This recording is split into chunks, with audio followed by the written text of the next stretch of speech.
भले भले।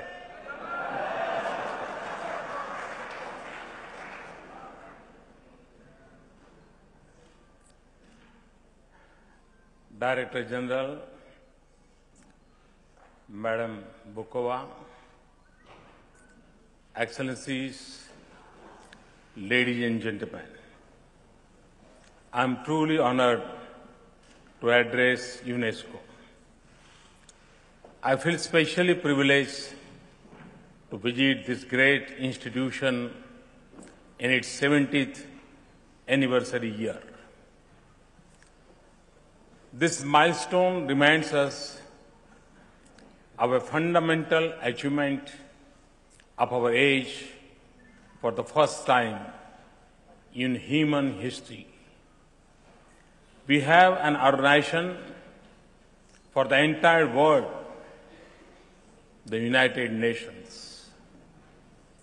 And through the sweeping change of these decades, through many challenges of our times and the great progress of this era, the organization has endured and grown.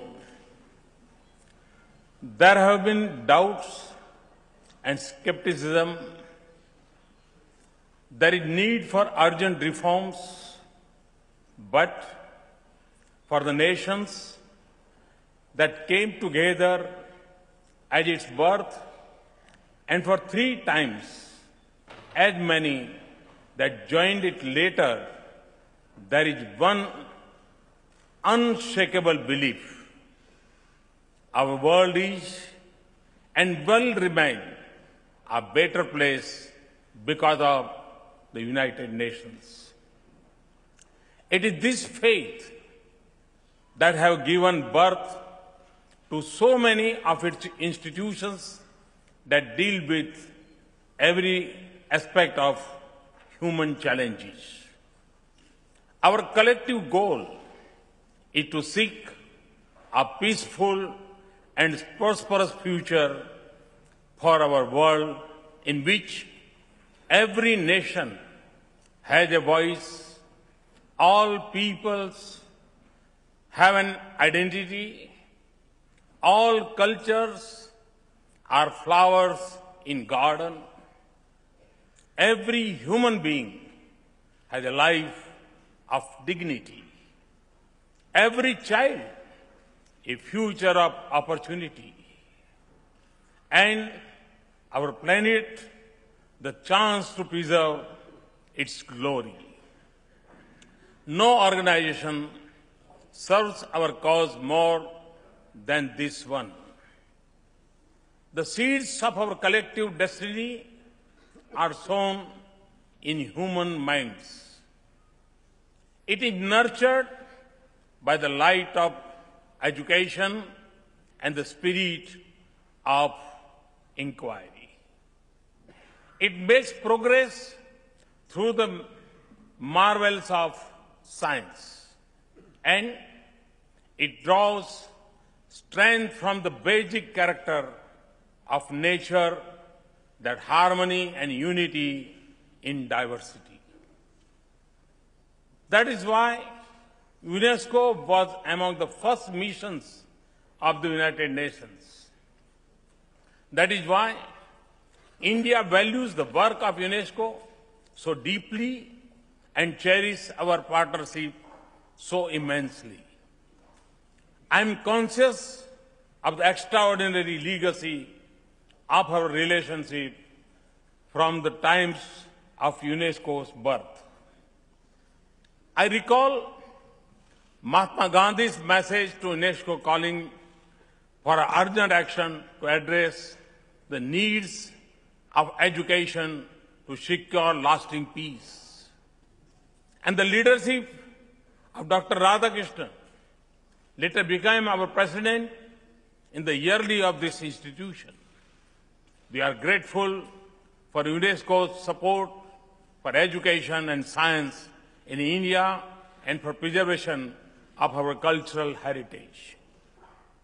Equally, we are privileged to have worked with UNESCO in support of its mission around the world. For in the challenges India faces and the dreams that Indians seek, our approach mirrors the ideals of UNESCO.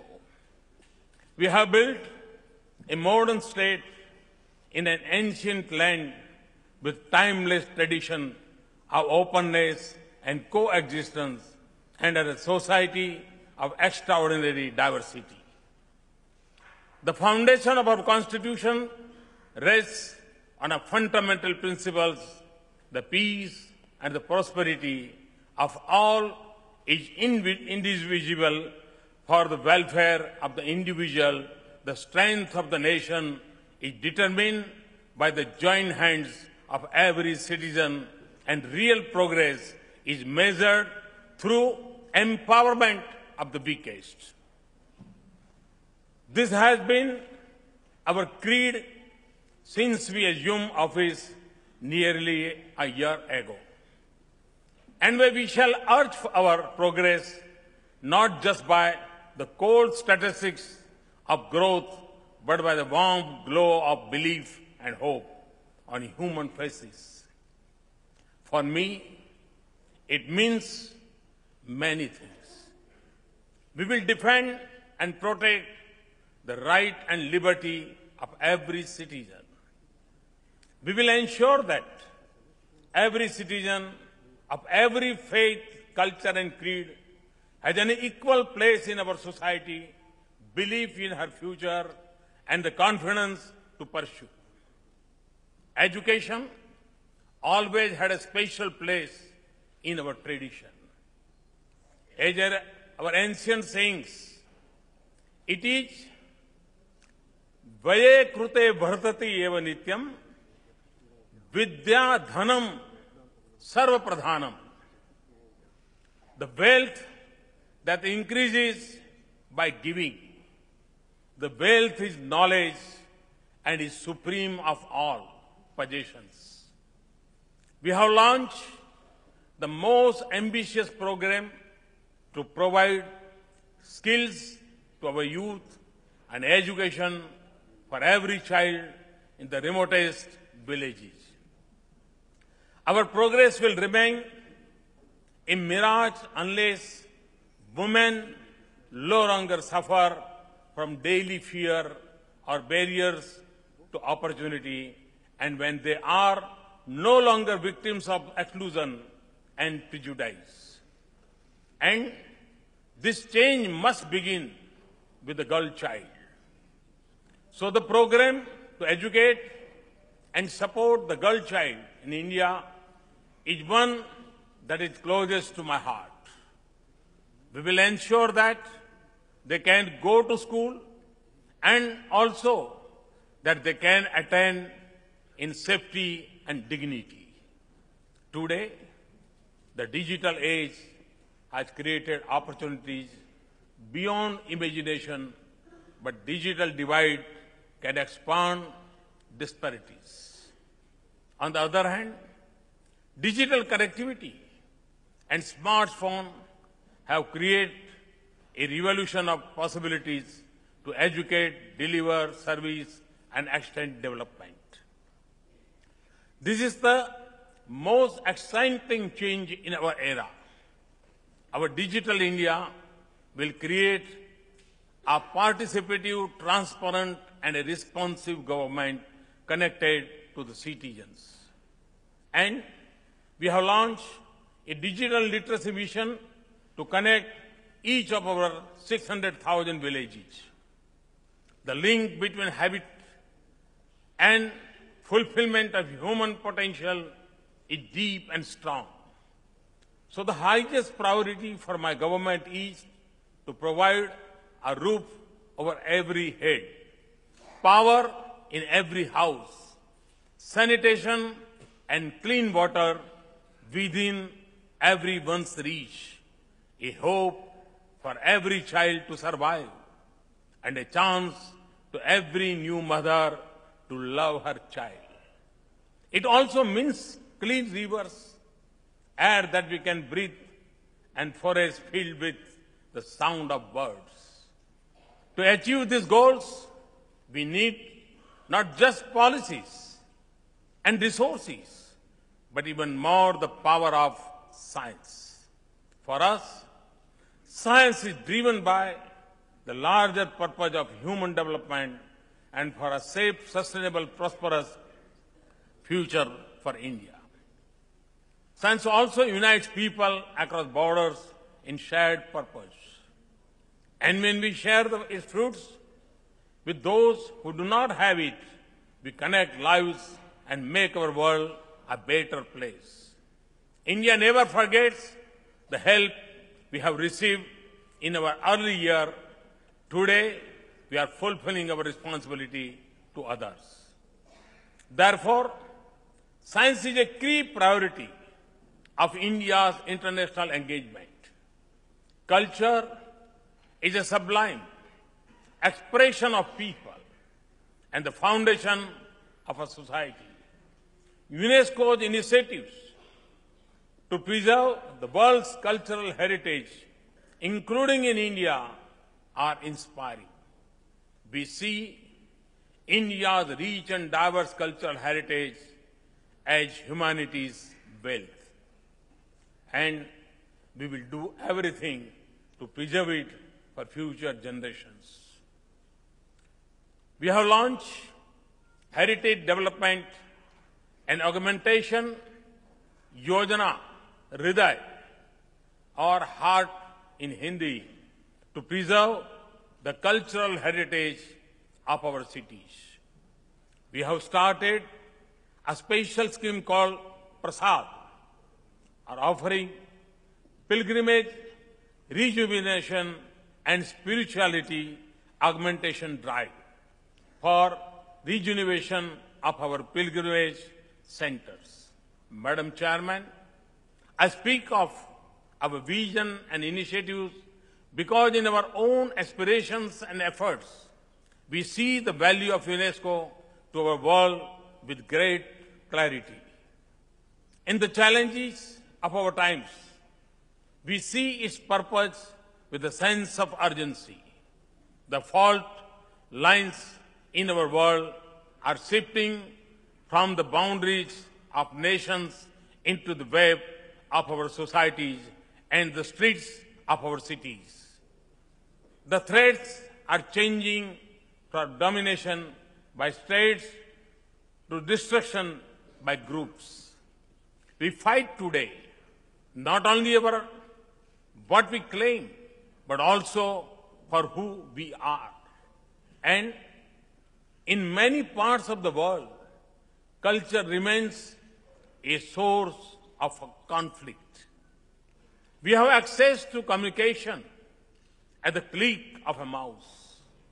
We live in a world of information, yet we know that familiarity does not always lead to fraternity or reduce prejudice.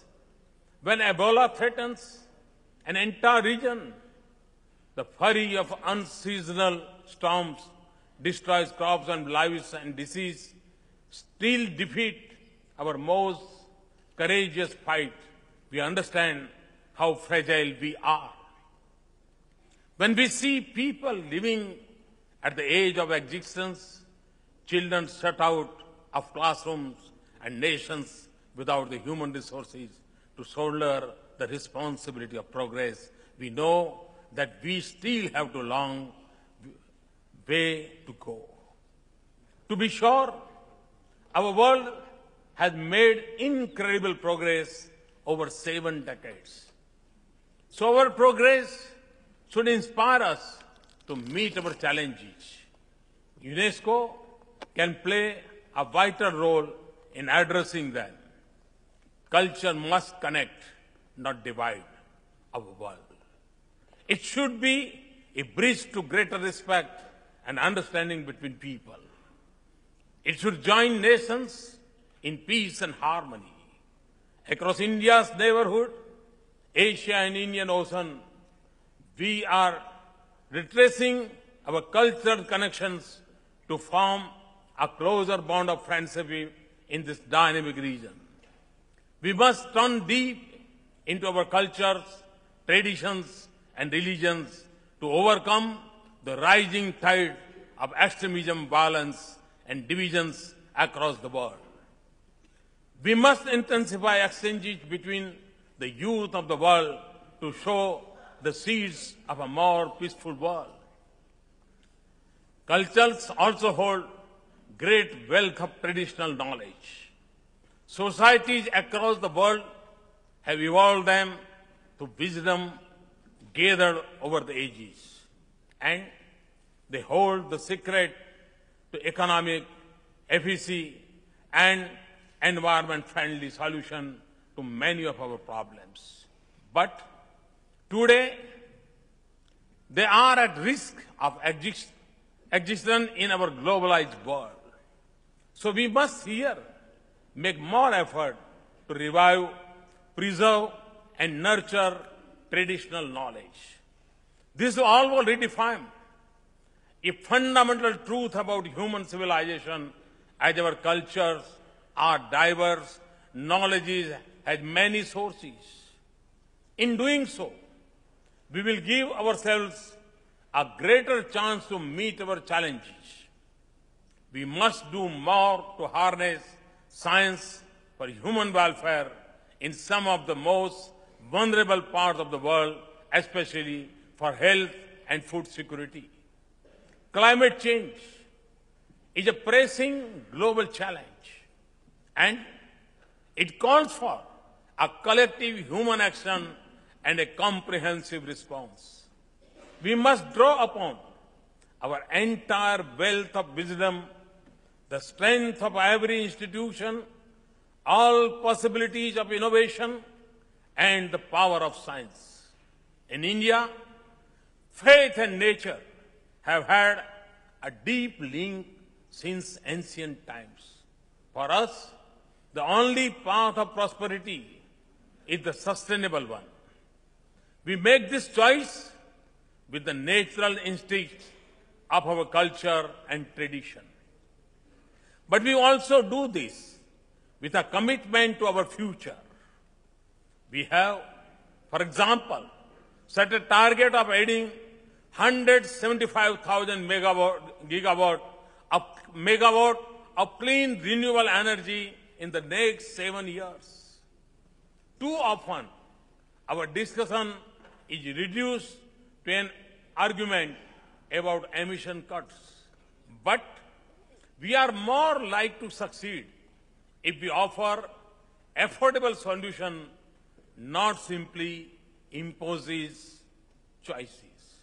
That is why I have called for global public action to develop clean energy that is affordable and accessible to all.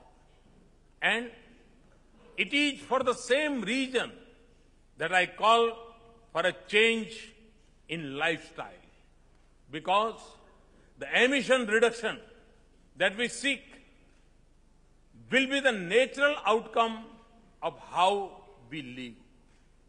And it will also mean a different path to economic well-being. It is with this vision that I had called the United Nations General Assembly last September to declare June 21st as the International Day of Yoga. Yoga awakens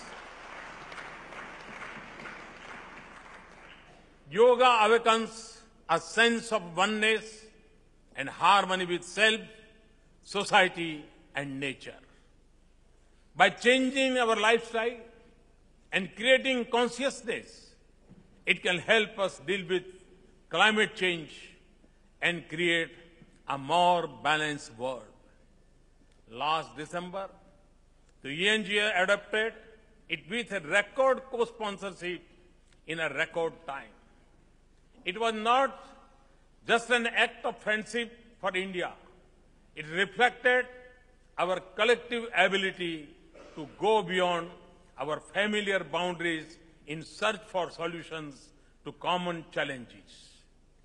We campaign to clean our Ganges River is a mission that connects culture, science, traditional knowledge, education, economy, and environment, but it is also about attitude and lifestyles.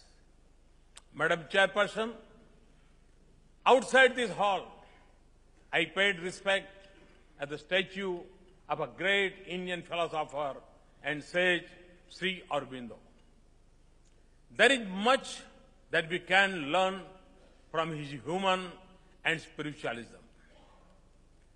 From his belief in the unity of individual consciousness with the world outside, the enlightened purpose of education, the service of science, and the unity of world founded on national freedom, diversity of civilizations, and autonomy of culture. It is a guiding spirit for the purpose of this institution, the defense of peace and the mind of man. The 70th anniversary is a moment to celebrate our remarkable journey so far. It is also a time to look ahead with wisdom that has come with time and experience.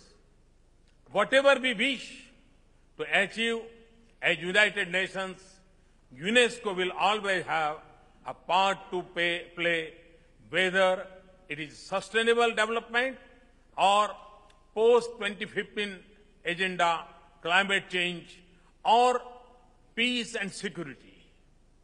UNESCO's responsibilities to our future have become bigger, and so our resolve must be stronger. Thank you very much for this opportunity. Thanks a lot. Thank you.